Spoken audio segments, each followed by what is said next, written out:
திருவல்லிக்கேணியில் ஒரு விடுதி உருவாக்குறார், மாணவர் விடுதியை, திராவிட மாணவர் விடுதின்னு சொல்லிட்டு. ஏன்னா நான் பிராமின்ஸுக்கு பல்கலைக்கழகங்களில் படிக்கிறதுக்கு விடுதியில் தங்குறதுக்கு நிறைய ரெஸ்ட்ரிக்ஷன்ஸ் இருந்துச்சு. இப்போ நம்ம பசங்க படிக்கிறாங்க, இவங்களுக்கு தங்குறதுக்கு இடம் இல்லை. ட்ரிப்ளிகனில் அக்பர் சாலையில் ஒரு ஹாஸ்டலை வாடகைக்கு எடுத்து அந்த ஹாஸ்டலை வந்து பசங்களை தங்க வச்சு படிக்க வைக்கிறாரு.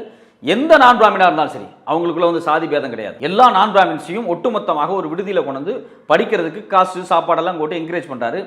அதுல படிச்சு வந்தவர் தான் இந்தியாவினுடைய முதல் finance minister Shanmugam Chettiar. R K Shanmugam Chettiar 47-48 முதல். ஆமா, அவர் பாத்தீங்கன்னா வேர்ல்டு பேங்க் ஆரம்பிக்கிறதுக்கு இங்கிருந்து ஒரு குழு போகுது. அந்த குழுவை தலைமை தாங்கி போறாரு. வேர்ல்டு பேங்க் IMF உருவாக்கின குழுல ரொம்ப முக்கியமான ஆள் இவர். அதே மாதிரி தான் பாத்தீங்கன்னா இவர் சுப்பிரமணிய நாடார். இவர் யார் அப்படின்னா ஹைகோர்ட்ல ஜட்ஜா இருந்தவர், ஒரு முனிசிபல் லெவலில் இருந்த டிஸ்ட்ரிக்ட் ஜட்ஜா இருந்தவர். அவர் அந்த ஹாஸ்டல்ல இருந்து படிச்சு வந்தவர் தான். அதே மாதிரி அண்ணாமலை பல்கலைக்கழகத்தின் முன்னாள் துணைவேந்தர் நாராயணசாமி பிள்ளையும் இந்த விடுதியில படிச்சவர் தான். ஒரு சின்ன விதை எவ்வளவு பெரிய காரணமா இருக்கு. ஆமா.